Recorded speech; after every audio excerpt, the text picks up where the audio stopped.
नमस्कार साथियों, स्वागत है आप सभी का बातें बाजार की पर। मैं हूं अंकित अवस्थी। आप हैं मेरे साथ में एक ऐसे सेशन पर चर्चा करने के लिए जिसे जानते हुए आपको बहुत सारी बातें बहुत आश्चर्य में डाल देंगी। और आश्चर्य में क्यों डालेंगी, आज के सेशन में हम बात करेंगे कर्ज से करोड़पति बने अडानी का।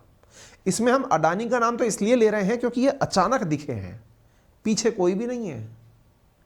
अडानी के साथ अंबानी भी हैं, टाटा भी हैं, तो फिर भैया सबके ही नाम लिए जाएंगे। आज मैं आपको एक कहानी और सुनाता हूं साथियों। कर्ज से कैसे करोड़पति बने अडानी, कितना कर्ज है अडानी के ऊपर, क्या कारण है कि अडानी जाकर टीवी चैनलों पर इंटरव्यू देते हुए दिखाई दिए, जहां जाकर वो सफाई दे रहे हैं कि लोग जो कह रहे हैं कि अडानी ने अगर कहीं गलती कर दी तो देश डूब जाएगा, ऐसा नहीं है। हमारा कर्ज जो है वो इतना भी नहीं है जितना दिखाया जा रहा है। तो कितना है, आइए मैं अब आपको इनका कर्ज से करोड़पति बनने का सफर दिखाता हूं साथियों। वैसे बाय द वे, आपको क्या लगता है अडानी के ऊपर कितना कर्ज होगा एक बार के लिए? मतलब हालांकि मैंने फिगर शो कर दिया है, फिर भी एक बार सोच के देखें। आप और हम जो कमाते हैं, सोचते हैं, उसको अगर कर्ज की भाषा में सोच लिया जाए तो एक बार के लिए आपको यकीन नहीं होगा, विश्वास ऊपर से निकल जाएगा, क्या ऐसा पॉसिबल है? साथियों, फिगर तो असल में है 2 लाख करोड़ रुपए का अडानी के ऊपर। अडानी के ऊपर जो कुल कर्ज है ना, वो 2 लाख करोड़ रुपए का है। हालांकि कई जगह फिगर है 1.79 करोड़, 7-9 लाख करोड़ का, एक जगह फिगर है 1.87 करोड़ का। आप तो 2 लाख करोड़ मानकर चल लीजिए। कितना होता है ये? मैं केवल इतना जानता हूं कि ये इतना होता है कि यदि इस पर बैंक का ब्याज वसूला जाए ना 8% औसत के हिसाब से, जबकि 8% पे तो हाउस लोन मिलता है, बैंक की ब्याज तो ऐसे लोन पे 10-15%, 10-12% होती है। भाई साहब, ब्याज 20,000 करोड़ रुपए सालाना मिलने लग जाए। 20,000 करोड़ सालाना कितना होता है? अगर मैं इसको आपको समझाऊं तो ये समझ लो कि अडानी ने जितनी ब्रांचेस खोल रखी है ना, खुद की कंपनियां कई खोल रखी हैं, उन कंपनियों का सालाना मार्जिन नहीं है जितना उतना उसके ऊपर टैक्स वो है, ब्याज है बैंक का।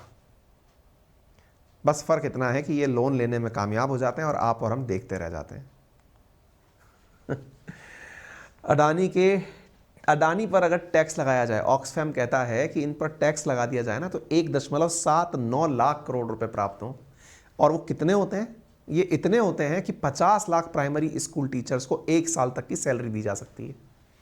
अडानी ने जितना पैसा इन दिनों कमाया है, जो इसकी वेल्थ बनी है, उस वेल्थ के लिए हमने ऑलरेडी आपको बताया था कि ये एक और तरीका अपना रहे हैं, अपना एफपीओ लेकर आ रहे हैं, फॉलो ऑन पब्लिक, जो इनका वो है आईपीओ की तरह ही एफपीओ लेकर के आ रहे हैं, पब्लिक ऑफरिंग लेकर आ रहे हैं।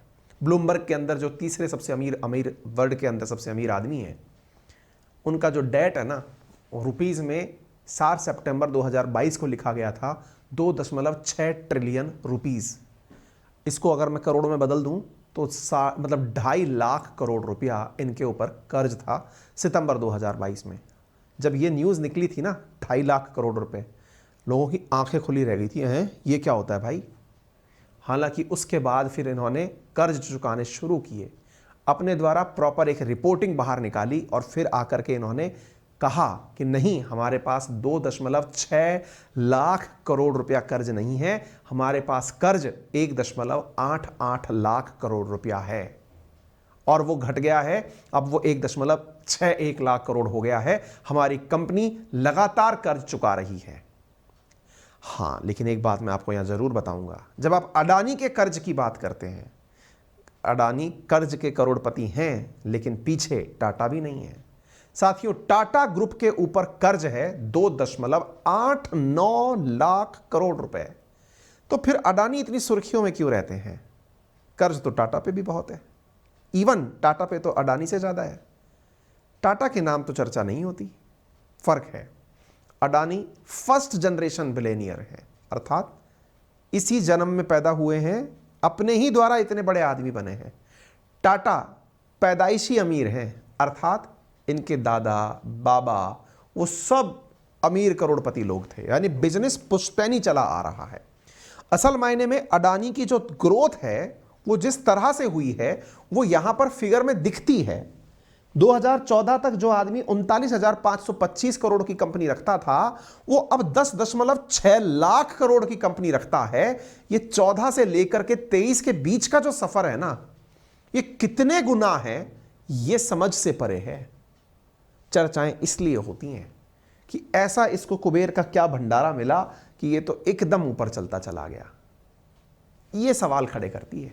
टाटा पर भी कर्ज है, सही बात है, टाटा पर कर्ज अडानी से भी ज़्यादा है, अडानी की तरह, लेकिन टाटा देश के लिए जो काम है वो बहुत बढ़ चढ़ के करते हैं, अडानी से कहीं ज़्यादा।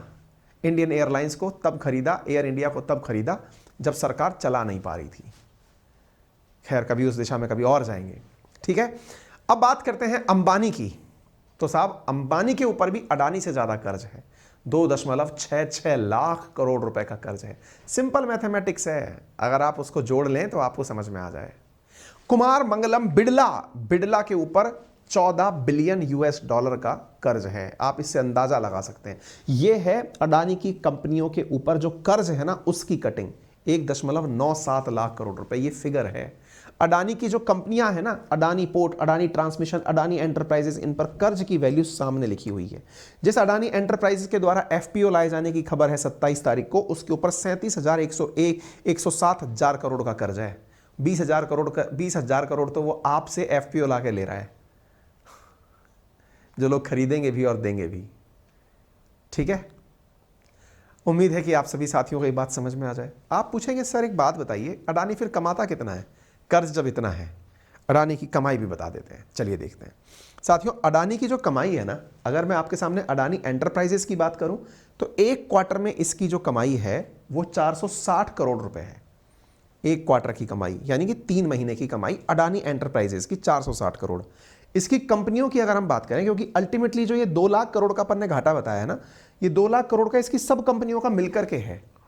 तो इन कंपनियों के मुनाफे भी देख लेते हैं। ये सालाना घाटा है, सालाना कर्जा है, तो इनके ऊपर हर 3 महीने के जो लाभ हैं, एक क्वार्टर, एक साल के अंदर 4 क्वार्टर होते हैं, तो इसको आप 4 से मल्टीप्लाई कर लो, एक औसत निकल के आ जाएगा। 4 चौका 16, 6 चौका 24, 2 1800 करोड़ के आसपास सालाना एंटरप्राइजेस, अडानी एंटरप्राइजेस का मुनाफा लमसम है ना। ऐसा जरूरी नहीं है हर क्वार्टर में सेम मुनाफा हो, कम भी हो सकता है, ज़्यादा भी हो सकता है, एक आइडिया ले रहे हैं अपन, टेंटेटिव। 460 करोड़।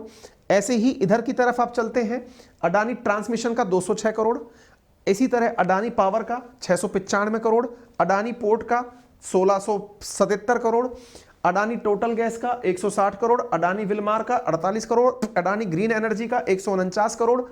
इस प्रकार से अगर हम इनके सारे मुनाफे जोड़ दें, हमने जोड़े थे, तो एक साल के अंदर इनका जो कुल मुनाफा कमा करके एक क्वार्टर के अंदर जो मुनाफा कमा के आते हैं ये, और यार मैंने जोड़ा था, मैं तो फिगर ही भूल गया, एक बार जोड़ लेते हैं, फिर से जोड़ लेते हैं, कोई दिक्कत नहीं है। मैं 1600 के आसपास जोड़ा था, कितना जोड़ा था,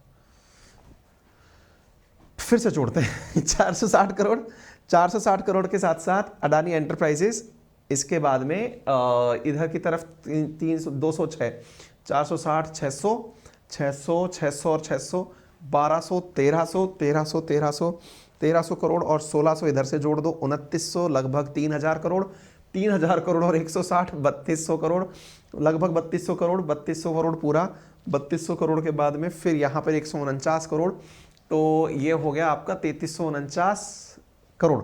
3349 करोड़ एक क्वार्टर का है ना, तो ऑलमोस्ट इसको 3500 करोड़ के पास मान के कैलकुलेशन सेटल करते हैं।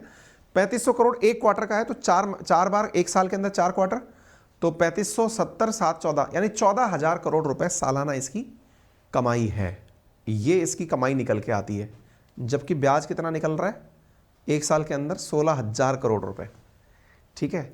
तो ये जो फिगर है ना, ये ऐसा दिखाता है कि भाई 2 लाख करोड़ का तू अगर रख लेके लोन बैठा हुआ है, उसके ऊपर ब्याज ही चुकाएगा, इतना ही तेरा मुनाफा निकल रहा है, कमा क्या रहा है फिर है? इससे अच्छा तो लोन ले ले, उससे ब्याज बन जाएगा, वही तेरा मुनाफा दिखा देना। इसलिए लोग इसके पीछे चिंता करते हैं। हालांकि खैर ये आजकल अपनी इमेज मेकिंग पे बाहर निकले हुए हैं, सब जगह इंटरव्यू देते हुए घूम रहे हैं।